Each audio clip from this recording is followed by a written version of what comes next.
నేను 2 సందర్భాల్లో స్పీకర్ గారికి నమస్కరించి సభను వాయిదా వేయొద్దు, క్వశ్చన్స్ అన్నీ జరిగి తీరవలసిందే అనే విషయాన్ని స్పష్టంగా తెలియజేయడం కోసం నేను 2 సార్లు వెళ్ళాను. ఎందుకంటే క్వశ్చన్స్ వాయిదా పడిపోతున్న సందర్భంలో అది ఎట్టి పరిస్థితుల్లో కూడా జరిగేటువంటి పరిస్థితి కాదు.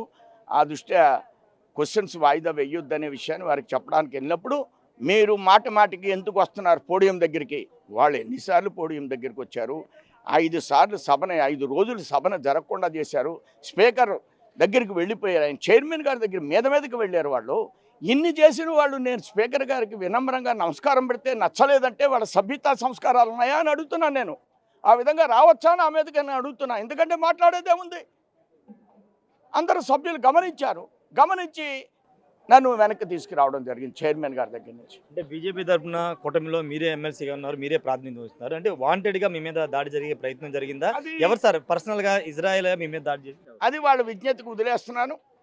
వాళ్ళు నాయకుడు గారు దాని మీద ఏం స్పందిస్తారో మరి చూద్దాం.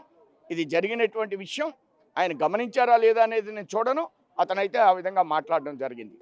ఇజ్రాయెల్ మాత్రం ఒక మాట చెప్తున్నారు, తండ్రి సమానులు మా సొంత జిల్లా, ఆయన మీద నేను ఎందుకు దాడి చేస్తే ఇదంతా కేవలం బయట ఫేక్ ప్రచారం చేస్తున్నానని ఒక మాట అంటున్నారు. నేను ఫేక్ గాడిని కాదు. కల్తీ లడ్డూకు సంబంధించిన విషయంలో చర్చకు ఈరోజు స్పీకర్ చైర్మన్ ఆమోదం తెలిపారు, సమయం ఇచ్చారు. కానీ ఎందుకు వాయిదా పడింది, చర్చ జరగదండి?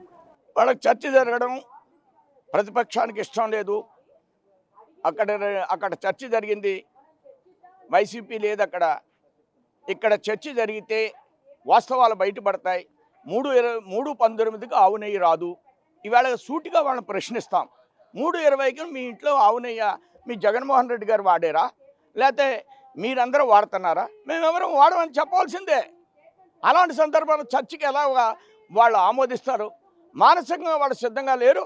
ఒక అవకాశాన్ని వినియోగించి ఈవేళ లడ్డు మీద చర్చ జరగకుండా వాళ్ళు ప్రయత్నం చేశారని స్పష్టమైనటువంటి అంశం.